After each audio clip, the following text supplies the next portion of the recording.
So we're going to do a quick review of symbolic codes and conventions, but before I do that, I do want to talk about what conventions are, again, just as a reminder, and codes. So again, conventions are the generally accepted way of doing something, and there are general conventions in any medium. They give the example of using interview quotes in a print article. The standard convention is writing a 5-paragraph essay. We saw what standard conventions are for movie posters, having an image, the title, the tagline, where the billing block went. Through repeated experiences, audiences become familiar with these conventions. And even more specific, because they're genre specific, we can often look at conventions and tell what category they might belong in. We saw this with movie posters also, where we could tell, quick look at a movie poster that it was an adventure film or it was a horror movie or a comedy. Codes are a little bit different. They're a little more thinking with codes, because they're a system of signs which create meaning, symbolic meaning. Codes in film can be divided into two categories, technical and symbolic. And we're in the middle of talking about symbolic, and in the next presentation, we're going to talk about technical codes. So symbolic codes show what is beneath the surface of what we see. For example, colors can symbolize a character. We can have various types of symbolic codes, including symbolic colors, objects, and animals. So let's jump back into Big Fish and review the symbolic codes that we know already, and look at some of the new ones that have come up as we finish the film. So first, Edward's youth, we have 3 colors that are associated with them. First, we start with red and blues, and as Edward goes into the circus, we start to see yellow being a very dominant color. So the color scheme of red, blue, and yellow, standing for Edward's determination, his confidence, and his optimism, all 3 traits that he has. And you can see all the yellow in the circus. Yellow and red are very dominant. A little bit of blue and a couple of spots. And the same thing down here, a lot of yellow and red. We got a green, blue, a couple balloon, couple blue lights up here. So a very dominant color outside the circus. Inside the circus, the same thing. We've got red shirt on Edward Bloom. There's a red hat. We got the yellow dress. Even the cat, see with the cat jumping, we've got blue in the background, the tent. We've got a yellow ribbon, and the cushion that he's jumping off of is red on the bottom. So that color scheme is very evident. When he starts to work at the circus to figure out who this mystery woman is, again, we see the colors of red, blue, and yellow. When he's taming the lion, red pants and a yellow vest, red in the background. When he's working the carnival ride, he's wearing a blue uniform, which he often does here. But we get a yellow tent, a red tent, a blue tent. So very prevalent colors there. When he is washing the large man, he's got his blue uniform, but we see red and blue. And then even here, the dominant colors are, there's more yellow, red, and blue balloons than any other color.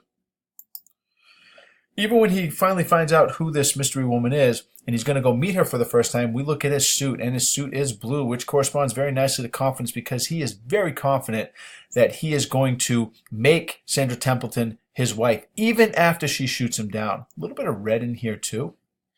He is determined, confident. And finally, when he finds out that she likes daffodils and he plants a whole flower of daffodils, this is that idea of optimism. All the yellow, he's still in his blue suit.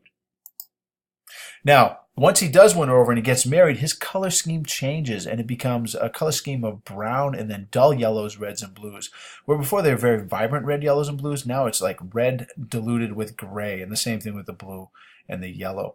Now, brown can stand for home life, which makes sense because he's now married. It can stand for stability, although that's a little tougher because he likes to be on the road. But maybe he's on the road because he's trying to provide for his family so they can have a good home life. But if you look here, you've got a lot of brown, gray suit, this gray blue suit, this yellow that's a very dull yellow. Down here when he's showing his show, instead of being a vibrant color, these are a lot of brown in here. The man in the brown shirt, the yellow isn't very vibrant over here. Even the blue's not as vibrant as what it once was. So his life is dull at this point. He's working. He's not going down these grand adventures like he was at the first half of the film. Even leaving for home, we see that, the dull greens in the background, a dull yellow, a dull red, the road that's unpaved, a brown jacket, brown suitcase. So very dull colors as far as Edward Bloom's life goes. Going downtown, the bank, even, the yellowish, it's a sickly yellow, the green, even his Charger, which was, a vibrant red, is kind of dulled down in this scene also. In the bank, look at all the browns. Right, lots of browns in the bank, from the counters to the suits that people are wearing, the desk. Even a little closer up, a lot of brown suits, different colors, a light tan brown. Even his suits. I don't know if this is a brown or a gray. Maybe it's a brown gray. But Northern Wislow's suit is definitely brown. His shirt, his tie, all a lot of brown in this scene. It's kind of nice when you can find scenes like this to really make things stand out. This is right after he robbed the bank, and he's explaining to Northern Winslow about the way Wall Street works, and that Wall Street really are the thieves. And we look at the steering wheel of his car, and it's brown. We see it a little bit later on when he's underwater in his car, and the steering wheel is now black. So big difference. It's kind of a nice when you can compare it. Same thing when we look at Spectre. The first time he went with Spectre, and he was vibrant and alive with life. Even though Spectre represents the end of the road, it's supposed to be this bright, vibrant place, and we can see it in the image. But the second time he goes, after he's been married, it's a very, it's run down. The grass is dead. It's been paved as a road's actually gone through the town. The outside world has gotten in. And it's all run down, and all the browns, even the shoes are very nondescript. We're down here, we can see some different colors like a red. So it's really a nice contrasting image between the two. So we can see how the color scheme does change with Edward Bloom once he becomes married. And we'll get into another type of symbolism, and we'll get back into the objects. Again, we determine that objects such as a ring becomes a motif because we see rings over and over again. It's a way to catch somebody, whether it's going to be your future spouse or it's going to be a fish. But we see rings continue. In the circus, that is actually a ring. A three-ring circus has three of these. This is the center ring. There's rings when Edward Bloom sees Sandra Templeton. There are rings in the circus. Better closer look here from the other side perspective, but there are rings that people are throwing about, spinning. Edward Bloom actually walks through one of the rings when he meets Sandra Templeton. It's a passageway, actually, to a new life. We see rings again when Sandra Templeton lets Edward Bloom know that she can't be caught because she's already married to Don Price. But after Don Price beats her up, she does give the ring back. She doesn't want it anymore. So the ring does become this idea. She can't be caught by Don Price. I love this shot because in the beginning part of the movie, Edward Bloom, the big fish, gave Edward Bloom back the ring. And at the end, just about as Edward Bloom is going to become a big fish, he gives the ring back to his wife. And I like these nice symbolic shots. They work out well. This is the start of the movie. This is the end of the movie. It's almost like everything that happens in between, and they're like bookends. Roads, we've already termed roads can be a journey, whether it's, a life adventure with a giant or, this new venture that he's taking, selling things on the road. And water was another one. We see water throughout the movie.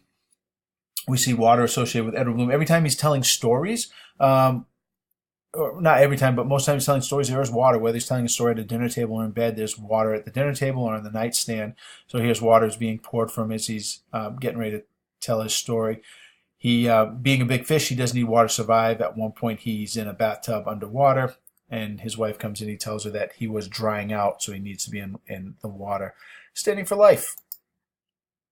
Again, another nice contrasting shot. This is when Edward Bloom wasn't sick, and you can see the water is nice and clear, all right, full of life as Edward Bloom is swimming.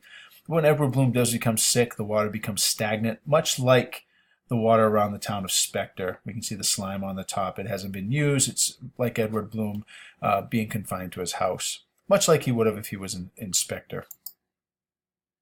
Again, we see water associated with the car. Here's the second time. Right before the second time he's going to go into Spectre where the car is submerged underwater. There's that mermaid, the lady of the lake, so to say. She's swimming in here. We have a fish here. The car is completely underwater. And when William Bloom is telling the story, we see Edward Bloom pouring water over his head because fish need water. They dry out. But water can mean something else. Water can represent a rebirth, and we see this twice in this movie.